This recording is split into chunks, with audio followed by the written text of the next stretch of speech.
Hello, this is Wmpyr. I'm here to talk about Escrima, my YouTube channel, and this movie that I just finished watching on Tubi TV. It's a documentary, and it's called This Mayhem. It's a 2014 documentary. Um, it would be considered an independent film, and it's about skateboarding. So on Tubi TV, there is a ton of documentaries on there. And, whether you watch Netflix, Hulu, Amazon, or whatever it is, there's a bunch of documentaries. And for me personally, for some reason, the best documentaries that I've seen are skateboarding ones. I don't know. For some reason, they just hit home for me. And,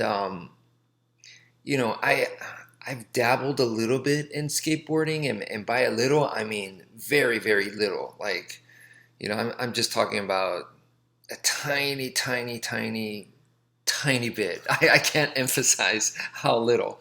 But I guess what I'm trying to say is that I am not a skateboarder, but to me it's fascinating. The topic is fascinating. Not only is it fascinating, I feel like there is a correlation with not just martial arts, but Escrima in particular. So if you do the Filipino martial arts of Escrima, Kali, and Arnis, then I feel like this skateboarding subculture and that go hand in hand. Why? Because they're both underground.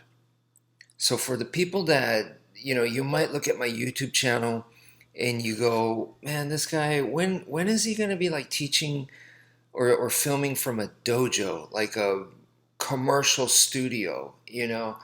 And that, I feel like you've missed the point. And for people who do teach Eskrima, Kali, and Arnis, and they're aiming for that kind of, like a cookie cutter dojo kind of thing, I feel like that's not where it's at. This is like those hole in the wall type restaurants where, yeah, a lot of those hole in the wall restaurants are scary and they're not good, and you don't want to eat that stuff. You don't want to put it in your body. But then there's some that they're taking it to the next level. And that is what you can find from a lot of independent stuff, whether it's movies, skateboarding, or martial arts. I feel like the indies subculture, that is where it's at.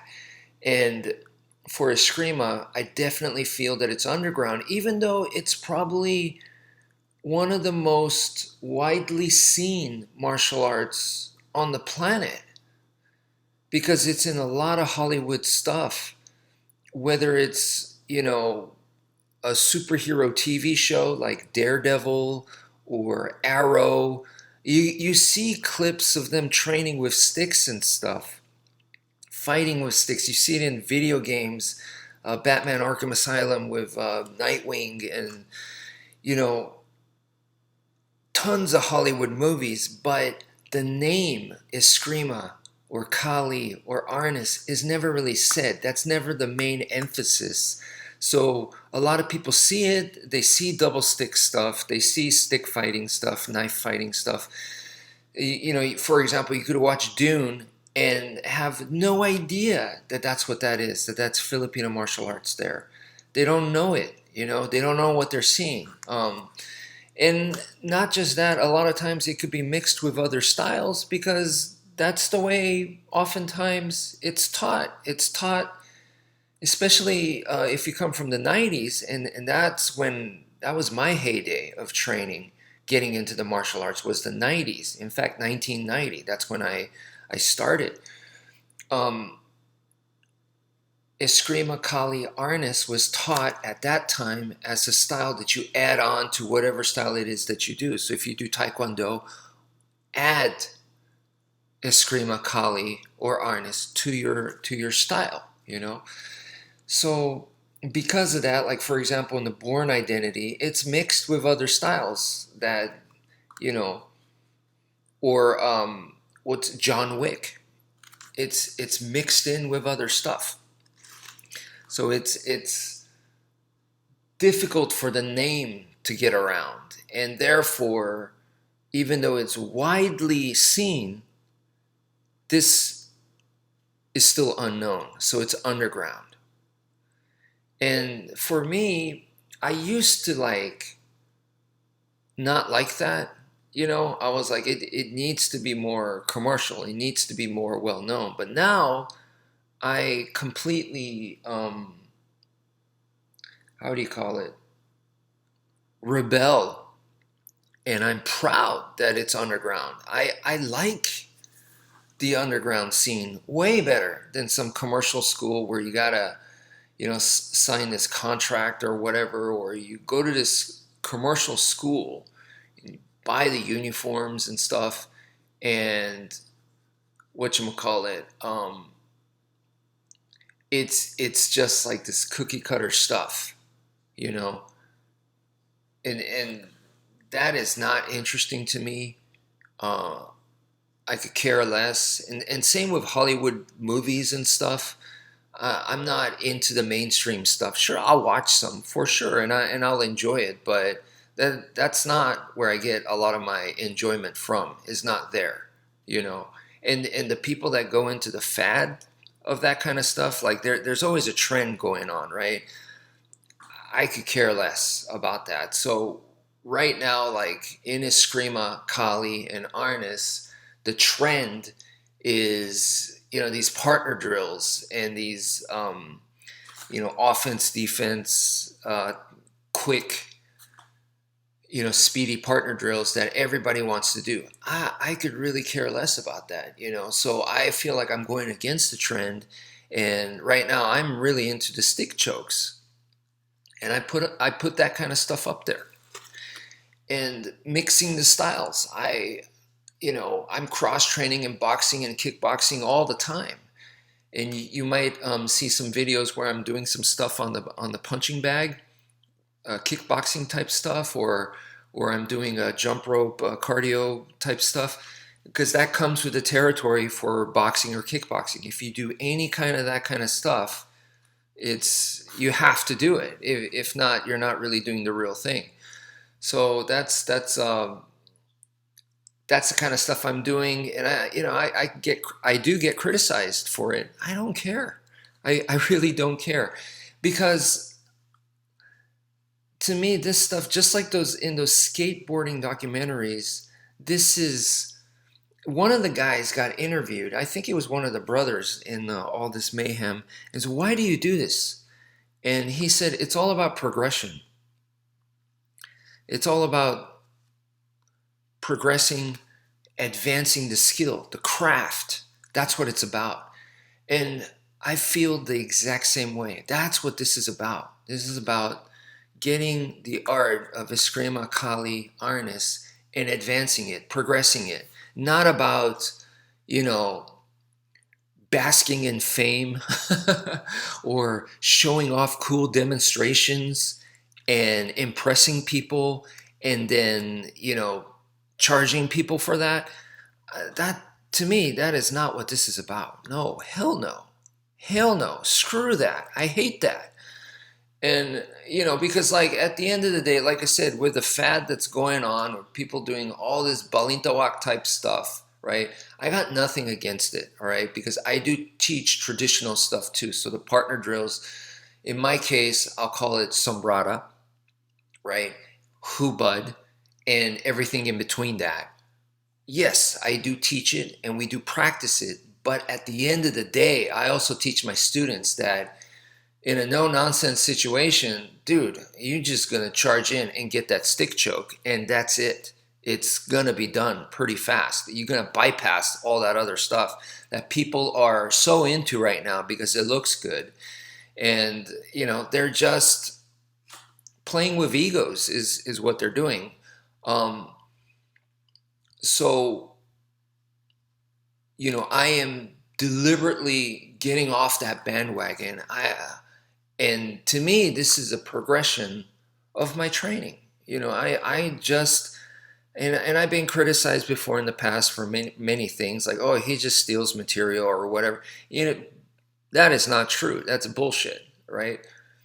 I get my material and it's just stuff that I've been doing. If you look at my earlier videos, but I've been taking off a lot of the earlier stuff. But if you look at my earlier videos and you're looking at what I'm doing today, you could see the evolution. It's the same stuff that just got evolved.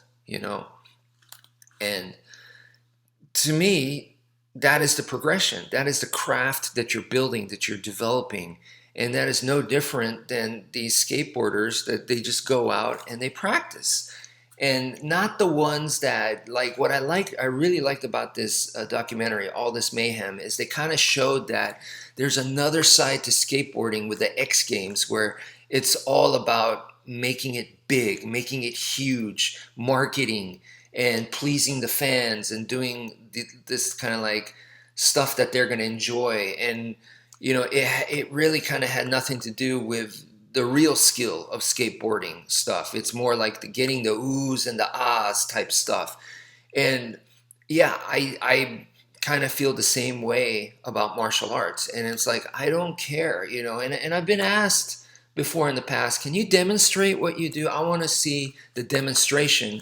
And I usually, this is kind of where I don't want, I'm not an asshole, so I'm not a jerk to people, but I say demonstration's not really my thing. And I know I lose out the moment I do that. The moment I say that, I lose out, and I try to show people the real stuff. And the real stuff, honestly, doesn't impress people. Why? Because their eye is not trained. And I try to explain it to people if they're open to listening, so I'll show them a video clip and I'll go, this is the kind of stuff that I do. It would be something like doing the Heaven 6 with a machete. And people will see that, with live blades, maybe a knife or something, and doing it on the tire for like 3 minutes, 4 minutes straight. And people will see that and they go, oh, it's just a cardio thing. And they get turned off by it. And that has actually happened where this guy was interested and he asked me about it. And then he said, can you demonstrate? Can you show me? And I said, sure, I'll show you a video. So I showed him that video. And instantly he was like, oh, it's just about cardio. Like I could tell that he thought that. And, I'm not here to convince people that, to me, that is a waste of my time. I would rather spend my time crafting my art than trying to convince people, because then you just become an expert at convincing people. You become an expert at winning arguments. You become an expert at that. And I have no interest in that. That's just a waste of my time. So, but then there's other people that become an expert at marketing. They become really, really good at that. And those are like the top people on YouTube. And and it could be that they're filming in a beautiful landscape, beautiful scenery, and the guy is, showing off his muscles or whatever. And, people are going to prefer his channel over mine. And maybe he has a better camera and he has a third person, with a cameraman. Okay. He actually has a cameraman. And, people are going to appreciate that more. And that's, for me, that's not where it's at. To me, that's like, okay, that's one step closer to Hollywood, and that's not the direction I want. I like the backyard thing. And if that means that I'm going to stay always in this background as this like more independent kind of guy, that's fine by me. That is fine by me. I am not going to sell my soul.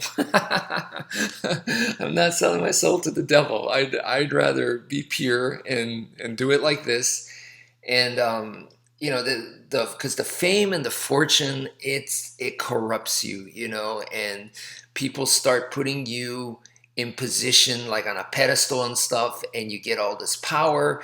And we all know that, absolute power corrupts absolutely. So I don't want to be there. One of the reasons I do martial arts is to fight my inner demons in the first place, because we all have them, and to always keep a tab on that ego and stuff. Therefore, I don't need I don't need the drugs, the fame, the fortune and all that. I don't need any of that. Yeah, it's just and you see it like in this documentary, All This Mayhem. This is what really messed up the two brothers. It killed one of them, and the other one, I mean, his life went through hell because of it. And yeah, the partying and that kind of stuff. Not into that. I feel like you could still be underground. You could still be indies, independent, not be a sellout, and you don't have to do that kind of stuff. The partying and all that, it's not related. It's about the skill developing, the pressure testing, and you do that, and it just takes repetition. It takes hard work, and you got to let go of your ego. One of the hardest things I will admit to you guys was, I a force-to-force block was a big, huge thing to me. But I, also I had to tell you guys that the success rate of it was low. And, when I'm essentially marketing the force-to-force block as this great thing, which I truly believe that it is still to this day, but I gotta also tell you guys the reality of it. And to me, that's truthful, And same thing with these partner drills. Sure, I could spend all day long, every student that comes in, I'm teaching them sombrata. Of course I'm gonna get good at sombrata. And I could spend all my time on it. And then people will be like, man, you're so good at that. You look so awesome. You do it effortlessly. You know what? Screw that. Screw that. So I don't do it. I don't do that. And I'm not great at it, and I don't care. But I still teach it because I believe there's still value there. But when I put it against the priority scale, it's just not there. It's just not there. So stick chokes for me is way, way, way more up there. Now, right now, it kind of sounds like the same thing with this whole marketing thing, that I'm really, really elevating stick chokes and making it sound like it's the greatest thing on the planet. While I do think it's awesome and brutal and powerful, it's not magic, and for the fans, stop looking for magic and stop being a fan. You got to be also in the laboratory. You have to be the person doing experiments. You have to put in the work, just like I am. And then you'll see for yourself. Make those findings for yourself. And ultimately, like in the case of stick chokes, as wonderful as I think they are, my primary goal is not doing stick chokes. The primary goal, using that technique with like a keychain. That is what I want to get to. And that is the purpose there. And some people may go, well, why don't you just practice with the keychain? Why are you practicing with the sticks? Because if you go by the Filipino martial arts logic, and then I've been spending 3 decades of my life with the sticks, and why would I all of a sudden change, the methodology that I've been developing and crafting this whole time? It's just a development, So I just keep going with that, keep going, and it changes here and there, it evolves. It's a progression, right? So it's not just random stuff I put in and I get ADD and I go, you know what, let me just try this completely different style because everyone says it's cool and I'm going to start doing that. No, I am keep working on what I've been working on, and I do my best. If I need to backtrack and rebuild it, I will. You take the time to grow it, to nurture it and build it. This is your art. And that is exactly what I do. So following that logic, right, from the Filipino system, when we go from stick, I train with the sticks. My real thing is I don't plan to do self-defense with the sticks if necessary. I plan a knife or a keychain. It's just that it's easier to learn the techniques with the stick. The stick is longer. It exaggerates the movements, so it acts like a magnifying glass. Try the stick choke with a keychain. It's very hard. Try it with the stick. It's much, much easier. So you learn how to do it with the stick first, and then you go, okay, and you get better and better. And now when you go to the keychain, it becomes easier to do. So that is the logic there. So anyway, that's it for now. Thank you for listening and take care, folks.